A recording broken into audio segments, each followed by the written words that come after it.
আসসালামু আলাইকুম। ক্রিয়েটিভ ডিজাইনে আপনাকে স্বাগতম। আজকের এই টিউটোরিয়ালে আমি দেখাবো কিভাবে আপনি আমাদের ই-কমার্স ওয়েবসাইটের এসইও সেটিংস কনফিগার করবেন। প্রথমে আমাদের ই-কমার্স ওয়েবসাইটের অ্যাডমিন প্যানেলে লগইন করুন। এরপর বাম পাশের সাইডবার মেনু থেকে এসইও সেটিংসে ক্লিক করুন। এসইও সেটিংস পেজটি ওপেন হলে টাইটেল ফিল্ডে আপনার ওয়েবসাইটের টাইটেল লিখুন। এরপর মেটা ডেসক্রিপশনের জায়গায় আপনার ওয়েবসাইটের জন্য উপযুক্ত মেটা ডেসক্রিপশন লিখুন। একইভাবে কিওয়ার্ডস ফিল্ডে প্রয়োজনীয় কিওয়ার্ড যুক্ত করুন। সব তথ্য দেওয়া হয়ে গেলে সেভ বাটনে ক্লিক করে সেটিংস সংরক্ষণ করুন। এবার একটি নতুন ব্রাউজার ট্যাব খুলে গুগল সার্চ কনসোলে লগইন করুন। লগইন করার পর অ্যাড প্রপার্টি অপশনে ক্লিক করুন এবং আপনার ওয়েবসাইটের ডোমেইন যুক্ত করুন।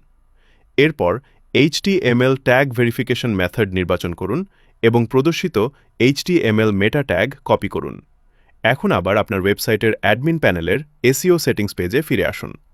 সার্চ কনসোল ভেরিফিকেশন অপশনে কপি করা HTML ট্যাগ পেস্ট করুন এবং আবার সেভ করুন। সবশেষে গুগল সার্চ কনসোলে ফিরে গিয়ে ভেরিফাই বাটনে ক্লিক করুন। সবকিছু সঠিকভাবে করা থাকলে আপনার ওয়েবসাইট সফলভাবে গুগল সার্চ কনসোলে ভেরিফাই হয়ে যাবে। আজকের টিউটোরিয়াল এই পর্যন্তই। ভিডিওটি ভালো লাগলে একটি লাইক দিন, চ্যানেলটি সাবস্ক্রাইব করুন এবং নতুন নতুন টিউটোরিয়াল পেতে বেল আইকনটি অন করে রাখুন। ধন্যবাদ।